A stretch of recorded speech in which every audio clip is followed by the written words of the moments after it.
Hey guys, I'm so excited today because we're talking about quality assurance, and quality assurance is one of those things that I always thought was going to be really boring. I remember when I took analytical and I was like, wow, quality assurance sounds annoying and like repetitious, and guess what? It's not. It's actually ever changing and pretty interesting stuff. So we're going to talk about quality assurance. To get you into it, I was reading a pedagogy book, and this has nothing to do with pedagogy, but in there it talked about this pilot who she was in a plane, and all of a sudden her fuel froze because she went too high. And so essentially her fuel froze, it clogged the filter, and essentially the plane, the engines died, and it was like, no, and it started, going down towards the ground. That is my propeller. That's a bad propeller. Somebody needs to teach me how to draw a propeller. Okay. I'm not sure what that looks like.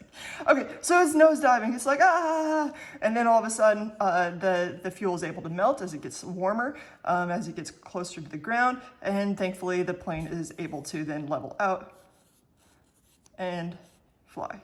Woohoo! So we'll put the pilot in there. She was like, no, and now she's like, yay, and all happy. Okay, that was a really bad drawing. Please ignore that I did that ever. Let's go ahead and move on to why I told you about this. All right, so there is a fuel available, and that fuel has antifreeze in it. And it's got a little symbol, and it says, hey, I've got antifreeze in here, so go ahead and get me. I'm the best fuel that you can possibly get. And she said, I'm never, ever, ever, ever getting fuel that doesn't have this qualified symbol on it to tell me that there's antifreeze in there. And my thought was, man, what if you get somebody who doesn't know about quality assurance, and they don't have the right kind of antifreeze, or just this one little mistake of not putting antifreeze in the fuel can kill you. And it's crazy to me that quality assurance is incredibly important, especially for just this one particular situation, but it's really important for a lot, and we'll talk about a few of those. All right, so let's go ahead and go through another example of when quality assurance might be important, and this might get a little bit gross. There are allowable amounts of a lot of stuff in your food, be it rodent droppings and rodent hair and other sorts of really, really gross stuff. But we're gonna talk about tomato sauce. So tomato sauce allows no more than 15 fruit fly eggs and 1 maggot, I don't know why I put maggots, per 100 grams of tomato sauce. So if you buy some tomato sauce and there's likely to be more than 100 grams, I think last week we talked about how much 100 grams is, or maybe it was a week before. It's not that much. So you're allowed to have 15 fruit fly eggs and 1 maggot per 100 grams of sauce. So imagine that you're running a tomato sauce factory and you're testing for your allowable limits of 15 fruit flies and 1 maggot. Ugh. I actually don't eat ketchup. It's been a long time. Actually, that's not true. I started eating ketchup again. I started getting over it actually really recently, but I went years without eating ketchup, years without eating soy sauce after learning all this stuff. So imagine that they're testing for allowable limits, and you've got a company that's putting through 1,000 sauces per day. So how many sauces should they test? Well, generally it makes sense to you want to test under a variety of different conditions, right? So this particular company that we're going to talk about, let's say they decide to test 3 times a day. They test at 9, at noon, and at 3 p.m., and they just test 1 jar. So they pull out 1 jar from the assembly line, they test it, and they assure that it's within compliance. So in other words, they're making 1,000 sauces a day, 997 jars go through untested and go straight to consumers. All right, so let's see if this is reasonable, and let's see if they need to do more, etc. And the only way to do that is just through time and evaluating it, and we'll talk about it on the next page. All right, so in order to figure out exactly how many they need to do and if it's working, etc., we have to look at quality assurance. And quality assurance is the process that includes quality control. So you're controlling the quality of the stuff that you're doing, the quality assessment. So you need to be able to assess it appropriately and find out if it's within allowable limits. And documentation of procedures. This is one thing that often gets left out that people don't think about. But once you figure out how to test something, you want to write write down how you tested it. So it can continue to be something that you do on a weekly basis or whatever, so that everybody always has those same precise results. All right. Okay, so let's go back to the sauce. So remember, we have 997 jars going through, no problem, and 997 jars going through every day. But let's say there's a total of 100 overly maggoted jars. I made up my own adjective. So overly maggoted jars that still make it to consumers. So every year you get 100 jars that make it to the consumers, and they get, and I should have put every year, a total of 100 yearly. Okay. So every year, 100 jars make it to consumers. Well, should you test at least one more jar per day to maybe try to reduce that number? So instead of like 9, 12, and 3, what if you did 8, 10, 2, and 4, or something to that effect? Well, would this be worth it? Would this extra jar testing be worth it? Well, if you're getting 100, if you added one per day, over a year, that's 365 jars that you're testing, right? That's a lot of money. That could be a lot of money that's wasted. Those 365 jars are just gone. You can't sell them to consumers. They're test jars, as opposed to the 100 going out. Well, if you offer a full refund for this 100 jars right here, it might not be cost effective for you to add this one. You might just want to eat that cost and give it back to consumers and be like, sorry for your overly maggoted jar of pizza sauce. This is how your book explains it. Personally, I think 100 overly maggoted jars is kind of a lot, and especially with social media, that's not something that you want going out there. So I personally would add the extra one. But my main point is to look at whether or not it's effective, cost effective or not, to test more stuff, and if it's going to help. All right, so here is the quality analysis process that we're going to look at. We're going to look at our use objectives. So in other words, why are we doing this anyways? We're going to look at our specifications. So we're going to look at how good the numbers need to be, and see what exactly we're looking to test and how we're going to test it. And then we're going to look at the assessment. Did the test that we do and did what we do end up working out and being reasonable and repeatable?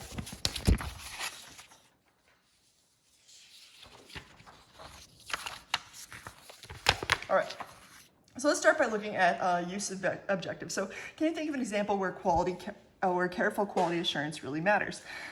Well, there's a variety of different things I can think about, but let's do some examples. So let's say you sell scales for a living, and those like bathroom scales.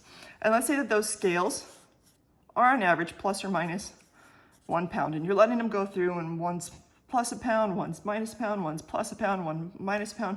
At the end of the day, this really isn't going to highly affect consumers, because people probably won't know if they're plus or minus a pound. If you think that you're a pound heavier than you are or a pound lighter than you are, it's really not going to end up affecting society all that much.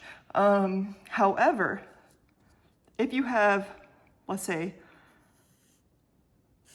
a medicine,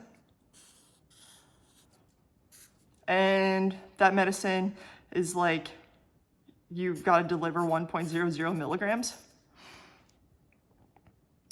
but the delivery system you're using is giving plus or minus 1 milligram, in other words, 0 to 2 milligrams,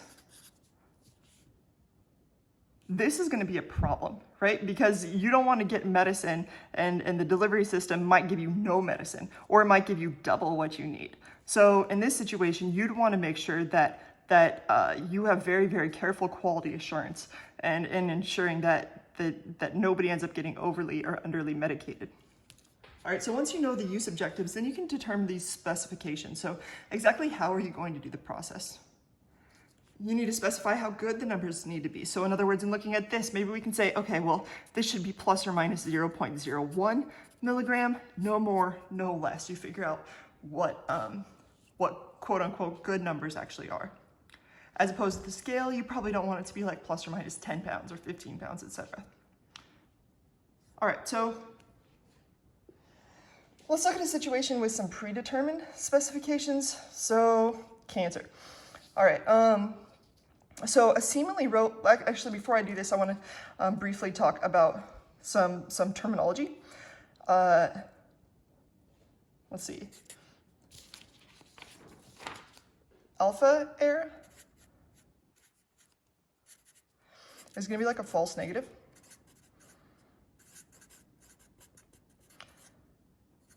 So when you're told you don't have something, but you actually do, for example, like in this case, where if you don't have cancer, but you actually do, it would be an alpha error.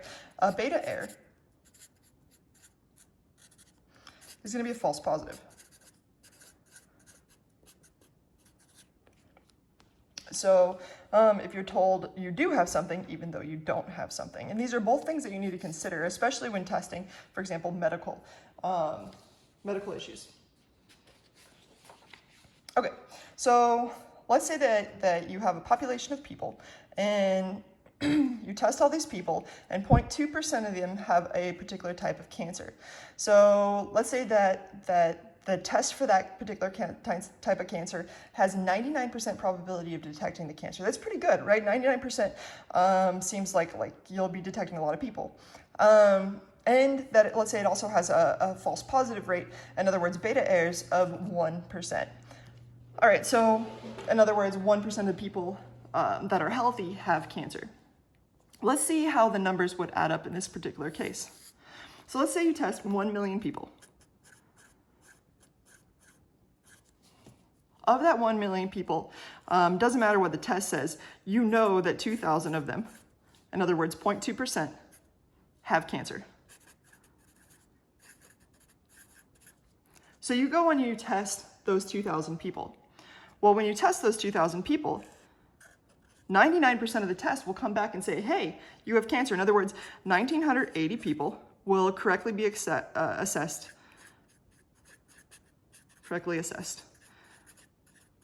that they have cancer. All right, but 1% of those, in other words, the other 20, are told that they're free of cancer when they actually have it. So in other words, this is an alpha error. So they're told they are free of cancer, but not true. Alpha error. Okay, so this kind of stuff is absolutely 100% inevitable. It's going to happen. But remember, we're looking at a population of 1 million people. So of those 2,000, okay, 20 accidentally get misdiagnosed or they're told that they don't have cancer. That seems like a very small amount. But let's go ahead and take this million and test them all. Well, if we take this million and we test them all, you'll find out that, again, the 1% positive rate would equate to, let's see, 9,980, right? Because after we've taken out that 2,000, we have 998,000 people left to test. So we go take those 998,000 people that don't have cancer, and of those, we find out that 9,980 are given a false positive. That means 9,980 people in this population that was tested are going to be given radiation, chemo, etc. Now, so when we're looking at quality assurance, we need to say, hey, what are the specifications that are going to minimize the risk to the population? So this one, the specifications aren't that good because we've got almost 10,000 people walking around going through radiation and chemo. In other words, even though 1,980 of all that million actually have cancer, we end up giving therapy to 1,980 plus 9,980, or I don't know how much that is, but a lot, 11,000 something. So we end up giving treatment to a lot of people that don't need it. In fact, about 83% of the people who had received treatment in this actually didn't need it in the first place. So we would have to go back and say, hey, our specifications aren't very good. We need to do something else. So you might want to consider doing a secondary analysis every time you do this test. I mean, maybe this kind of helps you get through some of them, but you probably want to do an additional biopsy or some other additional test to ensure that your results are right. So these specifications are not good as is. We're hurting a big population of the people.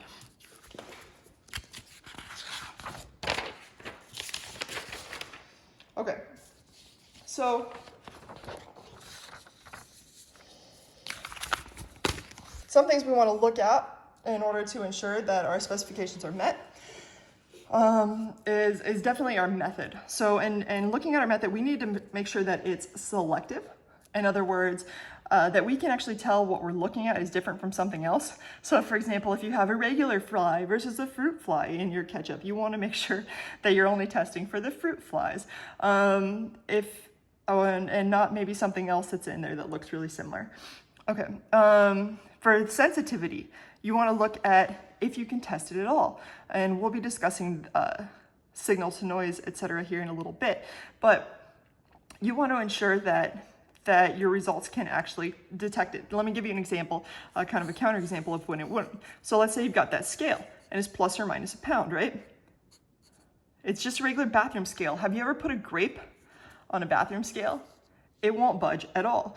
Its detection limit isn't that low, so it won't be able to detect that grape. You have to add and keep adding stuff more and more. And in fact, I think my bathroom scale has a detection limit of like 35 pounds because my kids, when they were little, they would jump on it and it wouldn't budge at all. And so, we have to know the specific detection limit and ensure that we're using instrumentation that appropriately determines what's happening. So if we use a bathroom scale for that 2 milligrams of a drug that we were talking about, it obviously would not be effective. All right, so selective and sensitive. We also want to make sure that we're using the correct blanks. So in other words, you want to be able to eliminate any issues caused by other junk in the sample. So I was trying to think of a good way to explain this, but essentially, I think you guys probably have a general idea. So let's say we've got like some orange juice. Maybe I should have gotten some orange juice. And to that orange juice, you add some blue food coloring.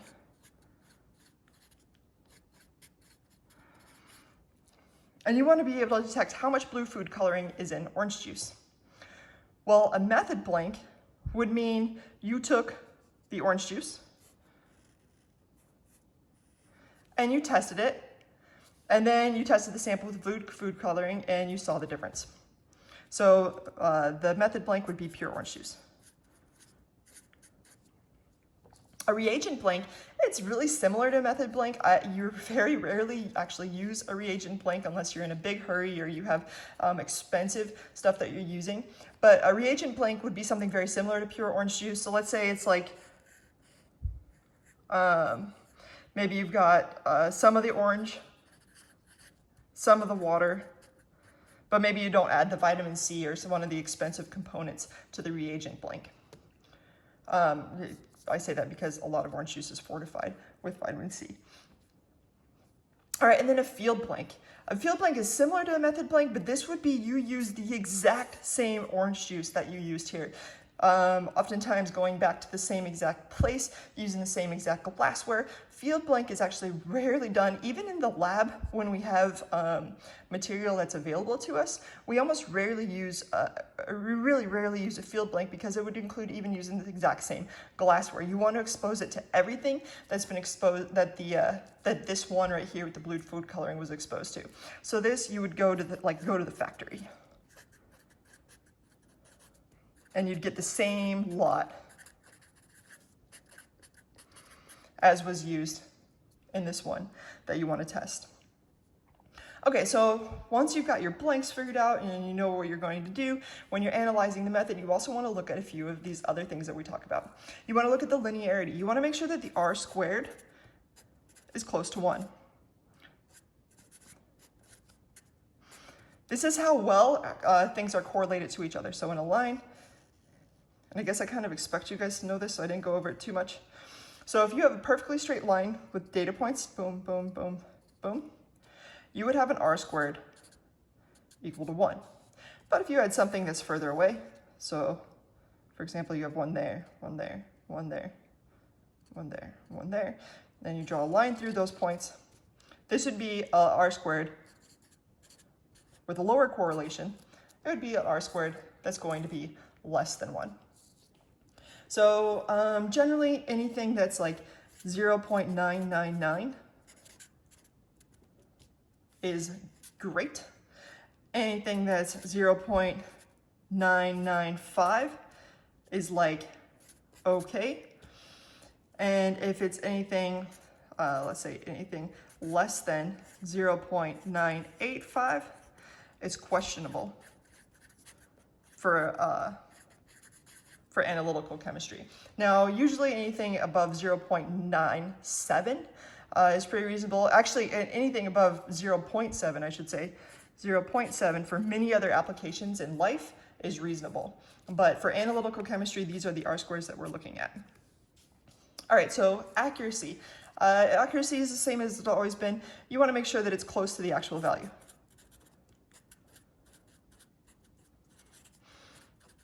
So when I talk about plus or minus 1 pound here, I'm saying it's plus or minus 1 pound of the actual value, right? So if you hop on the scale and it says you weigh 170, you might weigh 171, you might weigh 169, but it's somewhere in there. All right, and then precision. This is actually an overlooked area in analytical chemistry, but you want to make sure that the method is done the same way every time. So if you're testing something, you want to use, if you're not using the same person to do the same testing every single time, you want to make sure that the instrument that you have, maybe you have an auto sampler or something that affects some kind of automated system to test, you want to make sure that it's doing the same thing every single time, because if it doesn't, you're going to get variation in your answers, right? You also want to make sure that the instrumentation that you're using is good. And here's where two terms that you're going to be using for the rest of your life will come into effect. The limit of detection and limit of quantitation. So let's say you're taking a sample of something, I don't know what it is, but you get a baseline. So let's say you're running an instrument and you're like, hey, what happens if I put nothing in there? And it goes like this. You're going to have some kind of baseline. This is called the noise. So from here to here is essentially the noise. All right, and anything that sticks out of that is going to be called the signal. Now you want to have a signal to noise ratio for a limit of detection of 3 to 1.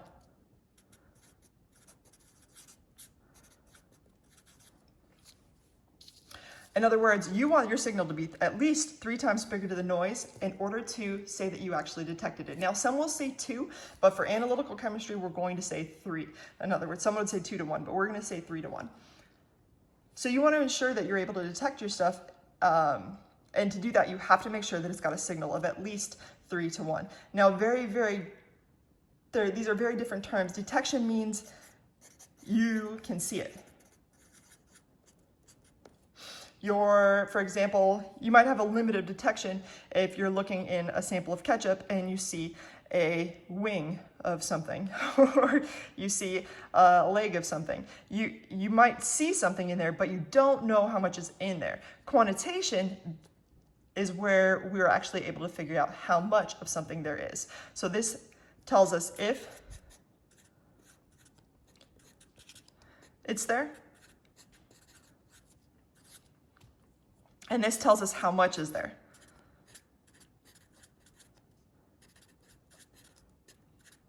In order to confidently know that you're quantifying it, it needs a signal to noise ratio of 10 to 1. You want 10 times the amount of signal than you have noise. And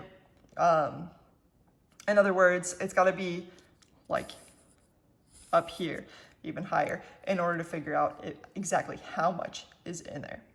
Now, the way your book does this really, really quickly, and I like it, is it's just like, hey, let's look at noise. We're going to call the noise the standard deviation. And we'll just say that the limit of detection is equal to 3 times the standard deviation. And that the signal to noise for limited quantitation is 10 times the standard deviation. And so if you've got those 2 down, you're going to be able to do a lot of the homework already, like that. Okay, finally we talk about robustness. So, and this does have to do with precision to a certain extent. When you're testing a bunch of samples and you want to ensure that you're doing the same process every single time, you also have to make sure that the process that you're doing is robust. In other words, it can survive different changes to the environment. For example, if you're in a building and the building gets cold, is that method still going to be the same? If the building is hot, is it going to be the same? We're also looking at stuff like the pH. An example of maybe your pH is shifting in your standard method, so you might want to look at adding a buffer, etc. So you want to make sure that it's precise. If it's not precise, you want to go back and look at the robustness. Okay, well, if I'm not getting the same answer every single time, maybe something's not holding up in my method. So you got to go back and look at the robustness and make sure that it's repeatable.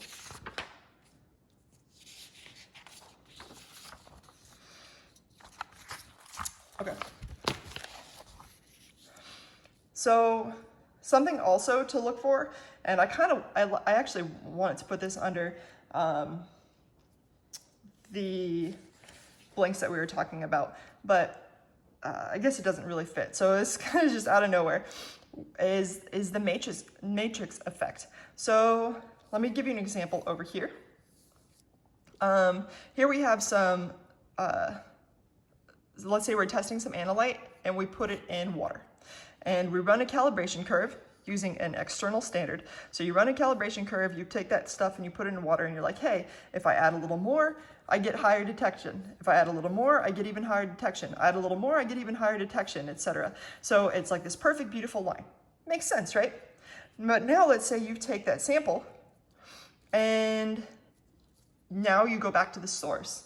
You get you go back to the field and you get some groundwater there and you're testing the same stuff. And in this case, we're testing perchlorate, by the way. So you get some groundwater and you start testing perchlorate. Well, let's say you add some perchlorate to it. In other words, you add a standard addition, it's called. And what happens is it doesn't go up at all. And then you add a little more, it just goes up a little bit. And you expect it to go up really high, right? As you add some, it should go up. But what's happening is the stuff in the groundwater, which you cannot control, is actually suppressing the signal, keeping you from being able to see it. So in this situation, you're going to need to do something different than what you're doing.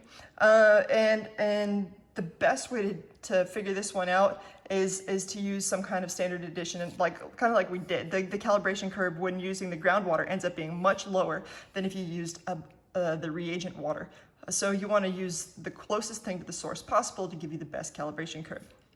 All right, so a standard addition is what we just said. You add some perchlorate to this and you see that it barely goes up. You add some more, it barely goes up. You add some more, it barely goes up. But you know exactly how much you're adding, so you're able to make a calibration curve from this. An internal standard is going to be a little bit different. This, I want you to look at a video that's under this called response factor, which walks you through how to actually calculate the response factor and other concentrations. It gives you a real world example of when we'd need this. But an internal standard would be, let's say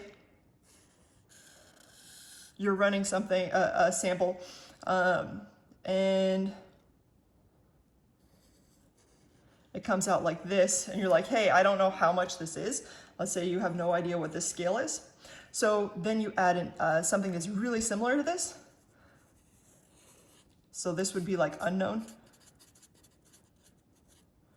And you add something that's really similar, and you know the concentration of it, and then you're able to compare these two areas and determine exactly how much this one is.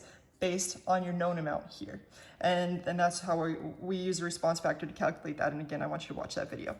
Finally, we have an external standard. That's preparing a calibration curve. So this right here was an external standard example. And so external standards are used for calibration curves.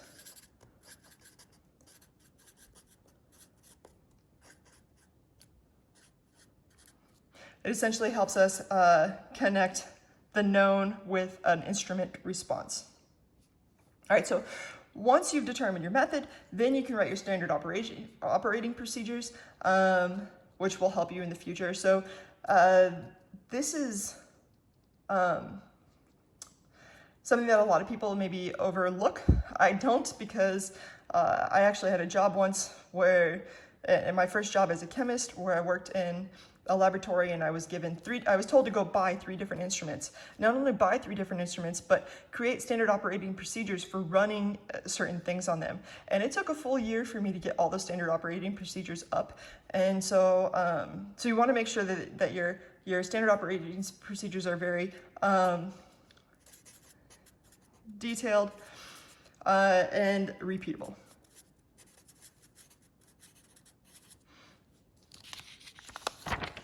Okay, and last but not least, now we've gone through, we've figured out our use, we've figured out our method, and now we want to figure out our assessment. So in order to make sure we chose the right method, let's go ahead and talk about chromatography again. So let's say that I was running that same sample.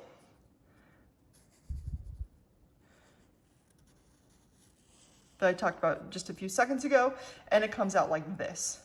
If I'm doing this, obviously I have chosen the wrong method. The reason why, you don't know where this one ends, you don't know where this one ends, there's too much overlap, and your method is wrong, so you've got to go back to the method.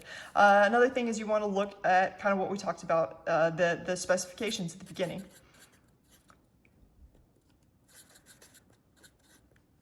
Do the specifications, do they match your original objective?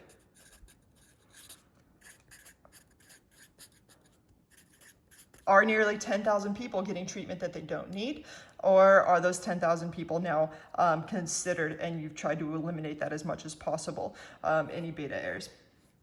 All right, so yeah, I think that pretty much covers it. Again, we were looking at quality assurance. Let me do a better job of summarizing this. We were looking at quality assurance, and we wanted to look at first the use specifications. We wanted to look at the method. And finally, the assessment, where you go back and make sure that the methods worked, that the specifications worked, etc. So yeah, hopefully that gives you a general idea of qualitative analysis, and have a great day, y'all.